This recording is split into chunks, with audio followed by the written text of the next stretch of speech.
দোষে সহেন প্রভু কত যাতনা, কত অপমান, বিনা দোষে সহেন প্রভু কত যাতনা, কত অপমান, কাটার মুকুট মাথায়।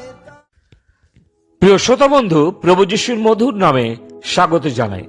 আমরা সবাই শীতকালে রৌদ্র ভালোবাসি, এমনকি অনেকে রৌদ্রে থাকতে পছন্দ করেন। ইসরায়েল জাতির কাছে সূর্যোদয় একটি বিশেষ ভূমিকা পালন করেছিল তাদের জীবনে। আমরা আজ দেখার চেষ্টা করব সূর্যোদয় যাত্রীবৃন্দ। বেশ কয়েক বছর পূর্বে ঈশ্বরের এক দাস আমাকে একটি ছোট্ট পুস্তক উপহার দেন এবং পুস্তকটি যখনই আমি পাঠ করি আমি অনুপ্রাণিত হই। সেই পুস্তকের কয়েকটি চিন্তাধারা আমি তুলে ধরার চেষ্টা করছি।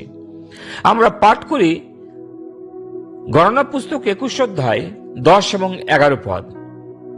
ইসরায়েল সন্তানগণ প্রান্তর থেকে যাত্রা করিয়া ওবতে শিবির স্থাপন করিল, আর ওবত হইতে যাত্রা করিয়া সূর্যোদয়ের দিকে যাত্রা করিল।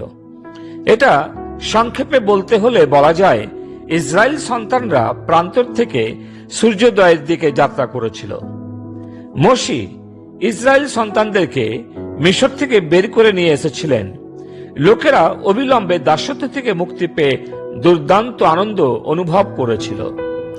যখন ইসরায়েল সন্তানেরা প্রতিজ্ঞাত দেশের অভিমুখে প্রান্তরের মধ্য দিয়ে ভ্রমণ করেছিল, তখন একটি অজানা ভয় তাদের হৃদয়ে বাসা বেঁধেছিল। সূর্যোদয়ের দিকে যাত্রা করার থেকে নেওয়া এক লেখক লুইস হাস্কিন্সের উক্তি আমরা শুনতে পাই, আমরা সকলেই ঈশ্বরে নির্ভর করে একটা অজানা ঊর্ধ্বমুখী যাত্রায় এগিয়ে চলেছি। এটা আমাদের ঈশ্বরের প্রতি বিশ্বাস ও নির্ভরতার কথা প্রকাশ করে। যেমন ইসরায়েল সন্তানদের একটি বিশ্বাস তাদের প্রতিজ্ঞাত দেশে তারা প্রবেশ করবে। এই ভ্রমণকারীদের সময়ের সাহসী মহান হৃদয় ছিল। তারা একটি স্টার রোডে যাত্রা করছিলেন, একটি অনুপ্রেরণাদায়ক ভূমির মধ্য দিয়ে একটি বদ্ধভূমির মাঝে একটি গৌরবময় নতুন দিনের আশায়, একটি আগামীকাল সকালে যখন রাতের অন্ধকার এবং ছায়াকে অনেক পেছনে ফেলে দেওয়া হবে। সেই যাত্রীদের প্রত্যাশা এবং দৃষ্টি তাদের সম্মুখবর্তী দেশের প্রতি ছিল। এমনকি সেই প্রতিজ্ঞাত দেশে অপর পার্শ্বে কি অপেক্ষা করছে তার প্রতিও ছিল। তার প্রতি দৃষ্টি স্থির করেছিল। বিশ্বাসী সন্তানেরা যারা নিষ্ঠার সাথে একেবারে শেষ পর্যন্ত দীপ্তিকে অনুসরণ করেছিল। পথ প্রদর্শকেরা সাহস এবং সাহসিকতার অতুলনীয় আদর্শ স্থাপন করেন। দূরদর্শী মানুষ সবসময় সামনের দিকে তাকিয়ে থাকে, কখনো পেছনে ফিরে চায় না।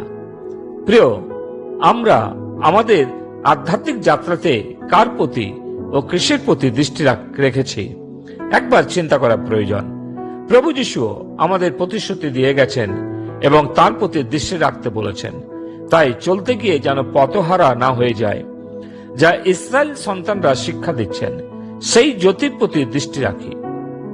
আমরা যখন আমাদের যাত্রা শুরু করি, সূর্যোদয়ের দিকে যাত্রা করি, তখন কি একটি উদ্দীপক চ্যালেঞ্জিং চিন্তা ভাবনা রাখি? আসুন আমরা বাতাসকে আনন্দের গানে ভরিয়ে দিয়ে শুরু করি, যেমন ইসরায়েল সন্তানেরা মিশরের বন্দিত্ব থেকে আনন্দের সাথে বেরিয়ে এসেছিল। তাদের মুক্তির উদ্ধারের আনন্দের সামনের দিকে অগ্রসর হচ্ছিল দিন প্রতিদিন। প্রিয়, আমরা কি আমাদের পরিত্রাণে আনন্দ করে চলেছি, নাকি দুঃখের সাথে দিন কাটাচ্ছি? আসুন শুধু গান নয়, কিন্তু দীর্ঘশ্বাস দিয়ে এগিয়ে যায়, কারণ আমরা অসীমের পথিক। সেই দেশে ভ্রমণ করি যেখানে ভোরের জন্ম এবং গৌরবের বাসস্থান রয়েছে, যেখানে জীবনের শুরু হয় কিন্তু শেষ হয় না, এবং যেখানে অনন্তকালের সুখ, শান্তি ও আনন্দ রয়েছে।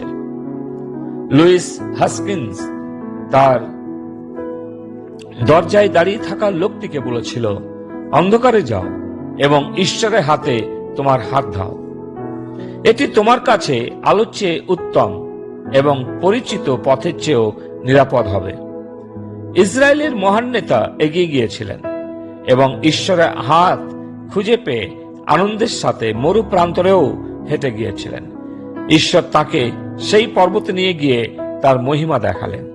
যাকবকেও সেই অন্ধকার রাত্রে হাত ধরেছিলেন এবং তার জীবন পরিবর্তন করে আনন্দে পরিণত করে দিলেন।